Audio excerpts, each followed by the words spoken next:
What is the UKAT?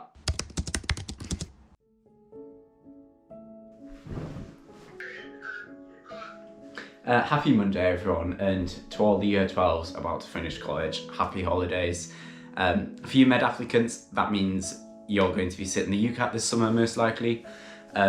So this video is to help you guys get a deeper understanding on what's actually going on in this exam. My name's Ethan. I've just finished first year of medical school at the University of Manchester, and 2 years ago I sat the UKAT, just like you guys will. I got a score of 3,250 in Band 2, which puts me in the top 1% of my cohort, which landed me 4 interviews and an offer to study medicine at the University of Manchester. So we'll start off by answering the question, what is the UKAT and what do those numbers I just said mean?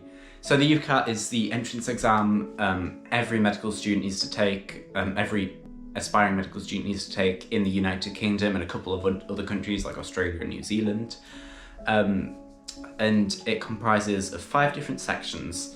4 of them are ranked from 0 to 900, where 0 is the lowest score possible, 900 is the highest score possible. And 1 section is ranked in 4 different bands, where getting band 1 is the best possible, band 4 is the worst possible, and 2 and 3 are between those two. The examination is a computer-based exam taken in a local centre near you, where it's a multiple choice question exam with a single best answer for each question. You'll be given an erasable whiteboard during the exam, and you'll also have an on-screen calculator. Those are the only things you'll need to take, only things you'll need within the exam. The 4 main sections of the exam are in the current order, as it stands in this order: verbal reasoning, decision making, quantitative reasoning, and abstract reasoning. So I'm just going to break it down into the different sections, what they'll sort of entail, the questions you'll be asked, and I'll give you my top tip for each section. So I'm going to start off by talking about verbal reasoning, the first section you'll take in the exam. In this, you'll be expected to answer 44 questions in 21 minutes. The nature of this section is basically you get given a relatively long passage of text. You'll be given about 4 to 5 questions on each passage of text, and then that'll just continue through the exam. So the nature of the questions isn't too difficult. If you had unlimited time, you'd probably be able to get full marks. The difficult thing with this section is the time constraint, because 44 questions in 21 minutes is not a lot of time when you factor in having to actually read the paragraph as well. The texts are on really random things as well. I remember in my actual exam we had one on earthworms. Not particularly interesting, but also quite easy. It wasn't too difficult. In this section, I scored a score of 850, which is very respectable. And for this section, my top tip is definitely the technique I used to get such a high score, which is you scan the question for something like a date, a proper noun with a capital letter, the sort of thing that distinguishes itself from other characters. Numbers are great for this. And then you just skim by looking down the middle and scanning side to side the text, looking for the same sort of triggering character, like the proper noun or the date, the number. And then you do a quick read around that section, read the question, and hopefully you have sufficient evidence to get the correct answer there. Doesn't always work, but it consistently got me good scores, so I'd recommend it, but definitely try around with different tactics to see what works best for you. So next we're going to talk about decision making, where you'll be expected to complete 31 questions in 29 minutes. The timings for this one are much more lax. It's a bit more laid back, although none of the exam is laid back. But the questions are quite unique, quite enjoyable, I thought. So the first type of question is a conclusions follow question, where you'll be given a statement and then you'll be given another statement underneath it, and you need to be able to identify whether this conclusion, which is written below, can be deemed as true, untrue, or need more information from the original statement. And then another type of question involves information deduction, where you're given a passage of text, lots of information in it, and you might need to figure out something like the colour of someone's hat. So I'll give you a tip for each type of question. First of all, this was my favourite section in the UKAT. I scored 890, and basically for conclusions follow, it's important to be very pedantic. You cannot make any assumptions on the information given to you. And I found this type of question, it's not too difficult once you've done them over and over again. You know exactly how they're trying to catch you out, and there's only so many different ways they can ask you these types of questions. My big tip for the other information deduction questions is you use your whiteboard that you're given to make visual representations of the information. What I mean by this is drawing things like Venn diagrams, little tables. Could be really useful to identify the gaps in the knowledge that will be vital for figuring out the question, because these things could ask you like, what was the colour of hat that John was wearing, something like that. And you are overwhelmed with information, so breaking it down nicely into these little graphs is really, really, really useful, or I definitely found it to be.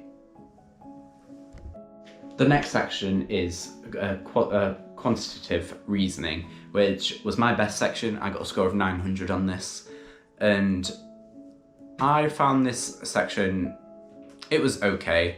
You'll be expected to do 35 questions in 26 minutes, which is, you're a little bit pressed for time, and that's very notable because the actual maths questions involved are quite simple.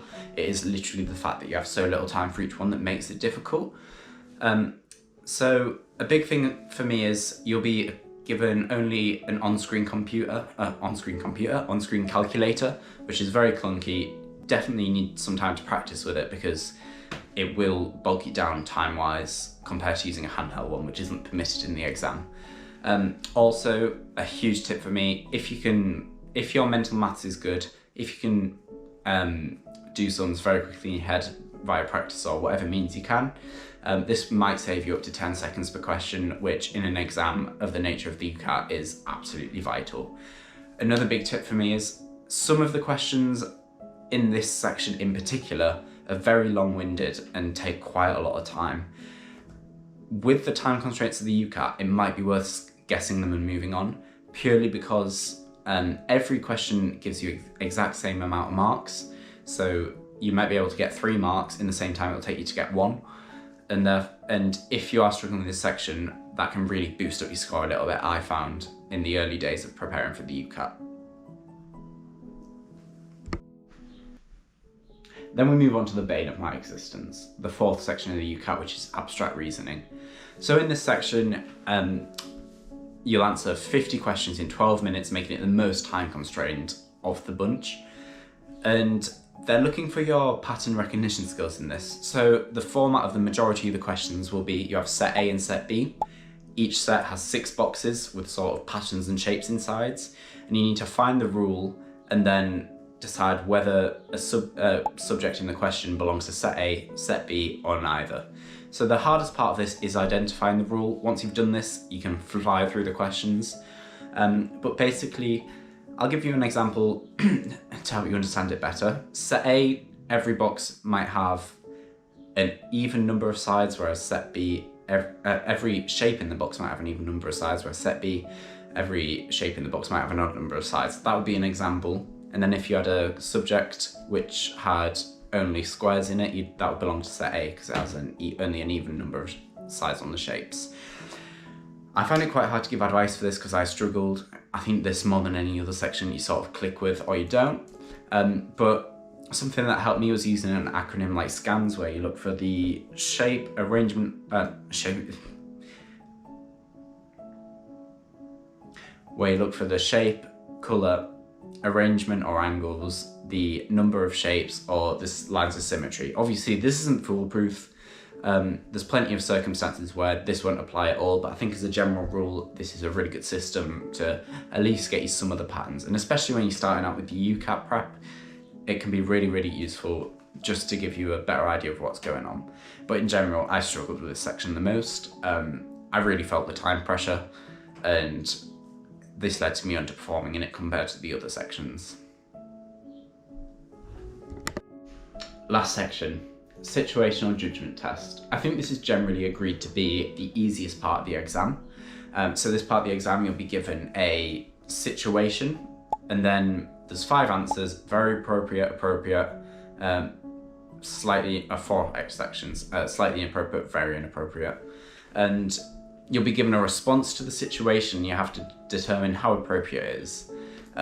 So an example would be the situation: you come across a spillage of water on the floor, and then an answer might be you completely ignore it. That would be a very inappropriate response. Or maybe call for a cleaner to clean it up. That would be a more appropriate response.